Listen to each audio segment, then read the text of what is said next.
you have one? Yeah. What is the protocol for detoxification? Do you use vitamin C or zeolite or something like this?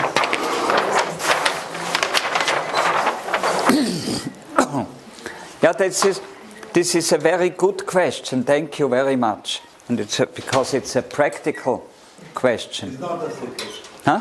It's not a secret. Not a secret. It's no. It's your secret? It's your secret or not? I do not have secrets. Yeah.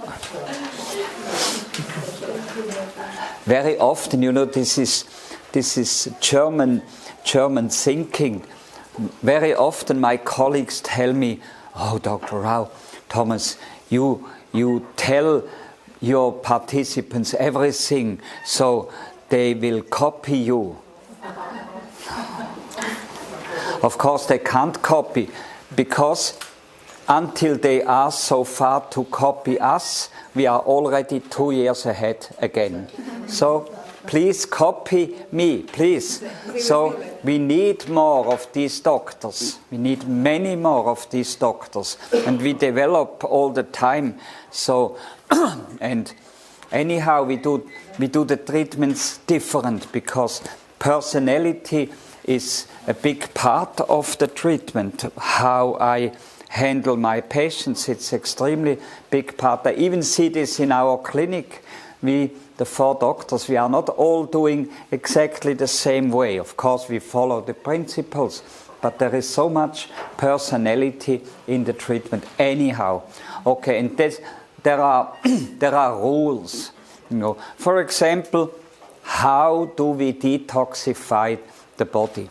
Well, first of all, please come to my seminar. I have one of our 6 seminars, the basic seminars, is about detoxification. Toxic load, how to evaluate, how to detoxify. This is a 2-day seminar. So, it depends. There is not the rule how you have to detoxify. So there is not just only one technique.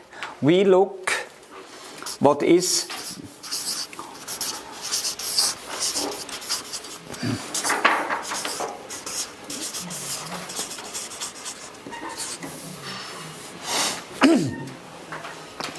you can have inorganic toxic load, or you can have organic toxic load. This is different because you have to handle it different.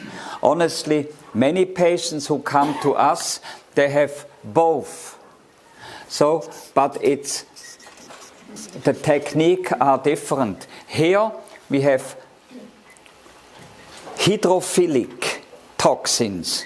The heavy metals, they are hydrophilic, and well, as far as they are even soluble. This is a big problem. Many of the toxins, they are not really soluble, and so they bind to the tissue extremely much. But the organic toxins, they bind more to fat molecules, to fat substances in the body, subcutaneous fat, or the liver, or the fat tissues inside, or even the fatty membranes to the cells. I will talk about this. And inorganic, they bind very much into the cells. They go into the cells. So this is, for example, it's only one example, mercury. Mercury binds, mercury is hydrophilic. It is water soluble, but it's very little water soluble.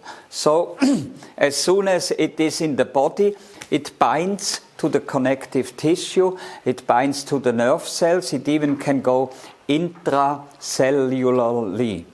So, and the worse the cell is, the more it goes, the worse means the weaker the cell membrane is, the more it goes into the cells. So if you have disturbed cells like cancer cells, this is why in cancer cells mercury concentrates so extremely much and makes the cancer, so to say, explode.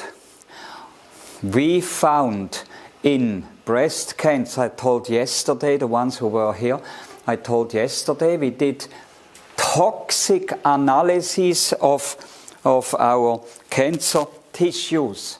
I did toxic analysis and we found that breast cancer cells or breast cancer tissue in toxic evaluation, they took the cancer cells, we took a little part of the cancer when they did a biopsy, we meshed and we made a toxic analysis and we saw very, very high mercury level. We only did mercury tests on breast cancer and we did mercury tests on the same patients in the healthy.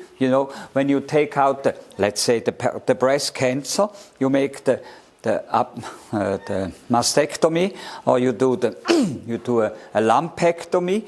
You look that you have healthy tissue around, so you also have, especially when you do mastectomy in a breast cancer patient, you also have healthy breast tissue, breast gland tissues. So we measured the healthy ones with the breast cancer ones we compared.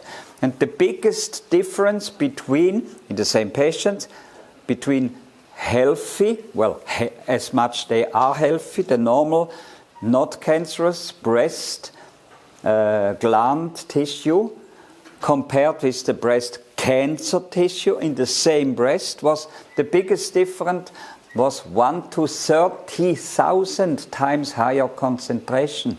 Most of them, they had 100 or 1,000 times higher concentration. Cancer cells, they attract or they bind somehow. We do not really know, but they contain a lot of toxins. But mercury, only as an example, is genetically, it's an epigenetic changer. Mercury is an extremely strong epigenetic agent, and it can make cells from cancer change it epigenetically to cancerous. So if you have this mercury load still there, it permanently makes a cancerous tendency. This is why we do the detoxification so intensively.